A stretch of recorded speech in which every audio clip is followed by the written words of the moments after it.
Untuk menganalisa kepribadian Joker, kita akan memakai sistem kepribadian Enneagram. Bagi kalian yang tidak tahu apa itu Enneagram, oh itu tidak apa-apa, kalian bakalan masih bisa tetap mengerti karena penjelasannya itu simple. Arthur memiliki dosa tinggi harga diri. Arthur menghayal idolanya, yaitu Murray, mengatakan bahwa dia rela membuang segalanya demi punya anak kayak Arthur. Itu sungguh berlebihan. Itu menunjukkan keinginan besarnya untuk dicintai. Justru itu mengatakan sesuatu secara tidak langsung akan relasi milik Arthur dengan ibunya. Sepertinya Arthur membangun perasaan resentment terhadap ibunya yang selama ini sering melihat anaknya sebagai senang. Oh, tidak ada masalah dengan anakku. Itu menunjukkan ibunya Arthur yang tidak memberikan usaha untuk mencoba menginvestigasi apa yang salah dengan anakmu, bukan? Motivasi lain dari Arthur adalah dia ingin juga dikagumi oleh orang lain. Kemudian karakter lain Arthur itu dia ingin sederajat dengan orang lain dalam kualitas diri. Mau itu dengan cara mengembangkan diri atau menggulingkan orang lain. Enneagram itu terdiri dari 9 tipe kepribadian yang berbeda dengan dosa dan motivasi mereka yang berbeda masing-masing. Nomor 1 motivasinya untuk mewujudkan sebuah ideal. Nomor 3 motivasinya untuk mencapai sesuatu. Nomor 4 motivasinya untuk sederajat dalam kualitas diri dengan orang lain. Setelah mendengar itu, ya tentu pastinya kau dan orang-orang lain bisa memiliki motivasi lebih dari satu, kan? Kita semua punya banyak motivasi. Tapi untuk menentukan apa enneagrammu atau apa enneagramnya Joker, caranya untuk tentukan adalah untuk melihat yang mana dosa dan motivasi yang dimiliki oleh nomor-nomor ini yang paling banyak dimiliki oleh Joker. Yang paling utama dimiliki oleh Joker itulah nomor kepribadian enneagramnya Joker. Itu yang kita explore. Arthur bermasalah dengan dosa marah. Marah kepada masyarakat yang membuang dirinya. Secara ledakan mengekspresikan itu di acara malam Murray. Juga dia kesal pada psikolog karena tidak pernah mendengarkan dirinya. Ingin dicintai oleh seseorang atas jasa baik kesetiaannya pada ibunya. Arthur membanggakan fakta itu. Arthur ingin dikasihani. Itu termasuk dosa karena kau menolong seseorang bukan untuk dapat validasi atau fokus untuk dapat balasan, tapi kau menolong orang untuk kebaikan Tuhan. Before I made it, just me and her. I'm that kid whose father went out for a pack of cigarettes and he never came back. I know what that's like, Murray. I've been the man of the house for as long as I can remember. I take good care of my mother. Arthur juga suka pakai topeng, secara harfiah dan secara metafor. Topeng metafornya adalah topeng untuk menyenangkan hati orang lain, topeng martir. Kayak waktu ditindas oleh anak-anak nakal, Arthur maafkan dan cepat move on. Terus ini manifestasi atau contoh lucunya ketika alasan Arthur suka tertawa palsu itu supaya bisa bergaul. Kebanyakan lelucon yang dirasa lucu oleh orang pada umumnya, Arthur merasa nggak lucu. Arthur nggak ngerti, jadi dia tertawa palsu saja. I can't use my real last name at this college because they don't hire Jews. Something I'll address once I have tenure, but for now... She says, "Excuse me, Professor Lewis, I think I might be in danger of failing your intro to Western Civ, and I just want you to know I'm willing to do anything to pass." I said, "Anything?" And she said... Arthur itu punya impian untuk jadi komedian. Padahal membuat lelucon bukanlah bakatnya. Yang benarnya dia itu berbakat dalam menari. Tapi Arthur tidak sadar akan itu.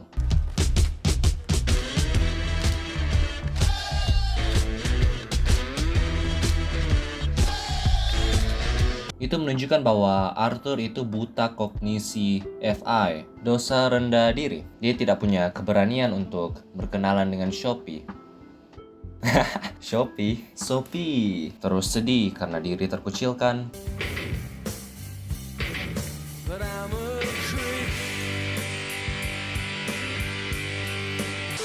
Dia juga melihat kehidupannya sebagai tragedi. Dosa selanjutnya yaitu envy atau iri. Itulah merupakan dasar selera leluconnya yang bagi orang pada umumnya itu tidak lucu sama sekali. Apa-apaan Arthur, kenapa kau tertawa pada hal kelam kayak begitu? Kan aku yakin kalian juga para penonton ada yang merasa bingung kenapa Arthur tertawa pada hal begituan. Itu karena bumbu kedua dari makanan selera leluconnya yaitu istilah schadenfreude yang berarti kenikmatan yang kamu dapati dari penderitaan orang lain.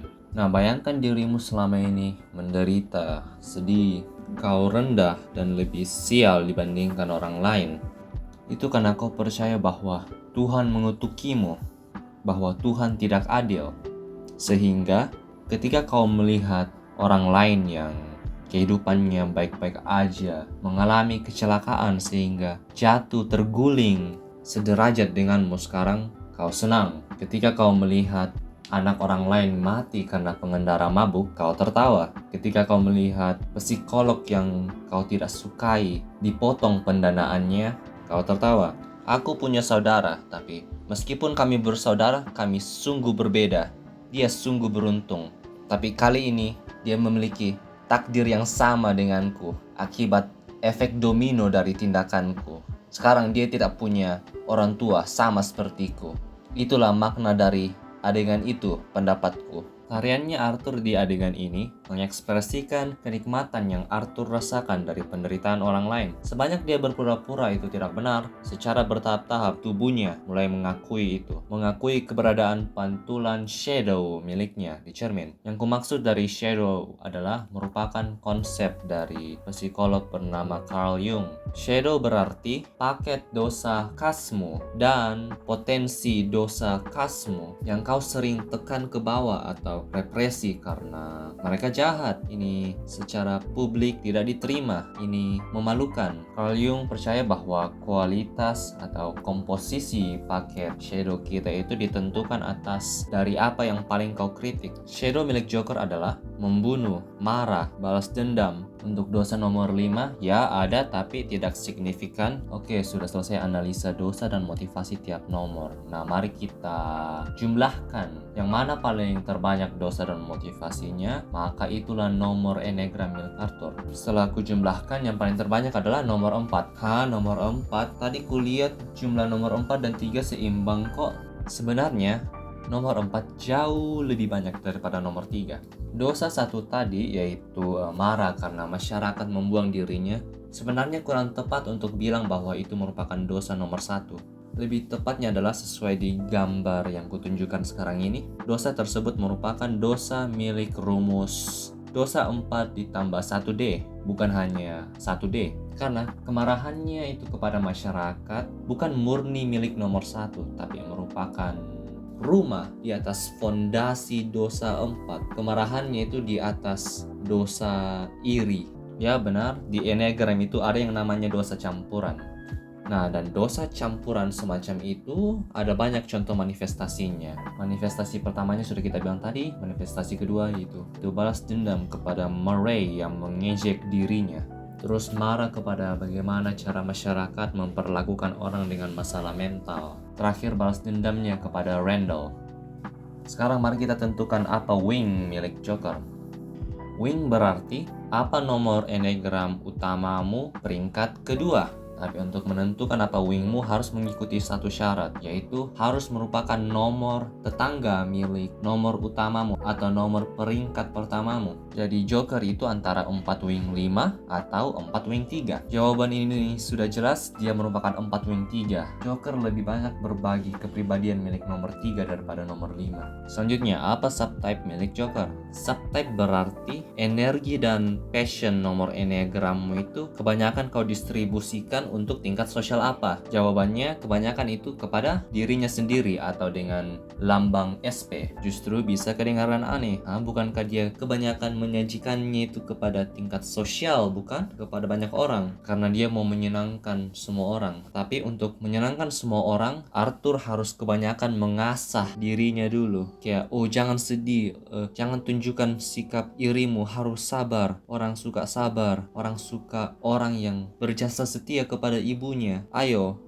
bentuk dirimu menjadi versi terbaik supaya disukai orang lain. Juga karakter Arthur itu sesuai deskripsi SP milik situs Chestnut Enneagram. Setelah kegagalan memalukan di tindakan komedi pertama milik Arthur untuk menangani hasil mental buruk dari itu yang sungguh menghancurkan, dia membuat khayalan di mana Sophie menyaksikan dengan tersenyum dan tertawa bersama audiens lain. Sama halnya juga ketika di rumah sakit menemani ibunya yang sakit, ada Sophie menemani dia. Khayalan ini membantu Arthur untuk menghadapi pukulan keras kehidupan. Nah, adegan selanjutnya yang menarik juga dianalisa psikologinya. Menarik bagaimana Randall datang mengunjungi Arthur sebenarnya bukan untuk menghibur dia, tapi untuk cari tahu apa kesaksian Arthur kepada polisi. Takutnya Arthur mau balas dendam sehingga beritahu fitnah kepada polisi. Kemudian Arthur respon sarkasme bilang, "Oh, aku sungguh menghargai itu, Randall." Tentunya itu membuat Arthur lebih marah lagi. Sebelum Arthur pergi keluar melewati tirai akibat dipanggil keluar oleh Murray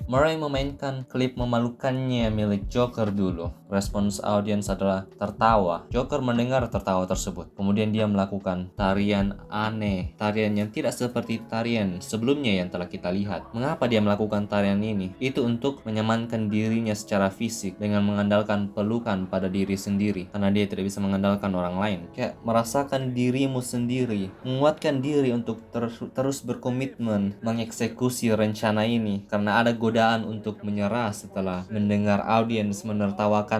Tapi itu tidak penting, kau punya prioritas. Sabar saja melewati hinaan sementara ini untuk one final act. Ketika sudah dekat waktunya untuk mengeksekusi rencana bunuh dirinya disamari lelucon knock knock, dia membaca sebuah kalimat yang mengubah pikirannya. Kuharap kematianku membuat lebih banyak uang daripada kehidupanku. Atau itu berarti, kuharap kematianku lebih masuk akal daripada kehidupanku. Atau itu juga bisa berarti, terutama untuk situasi sekarang ini, kuharap kematianku tidak direndahkan oleh orang lain seperti bagaimana kehidupanku direndahkan oleh orang lain. Itu tambah membuat marah Arthur, sehingga menyimpang dari rencana aslinya. Padahal awalnya dia sudah merupakan nihilis, tidak peduli lagi akan penilaian orang lain. Tapi kemarahan bilang, tidak, belum saatnya.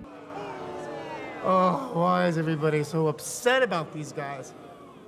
If it was me dying on the sidewalk, you'd walk right over me. I pass you every day and you don't notice me. But these guys, what, because Thomas Wayne cried about them on TV? Secara tidak sengaja, Joker berhasil mencapai impian awalnya yang sudah dia buang, yaitu untuk dilihat oleh orang lain. Itu merupakan hasil ironis dari tindakan nihilisnya, yaitu ledakan kemarahan dan membunuh Murray. Awalnya Joker memakai topeng senyum palsu untuk menyenangkan orang lain. Kemudian dia menerima topeng ironis itu dengan memberikan dirinya makeup Joker. Pada akhirnya, bukan lagi topeng yang dia pakai, tapi senyuman jujur dari lukisan darahnya sendiri. Dia akhirnya mendapatkan apa yang diinginkan, setidaknya untuk sementara ini.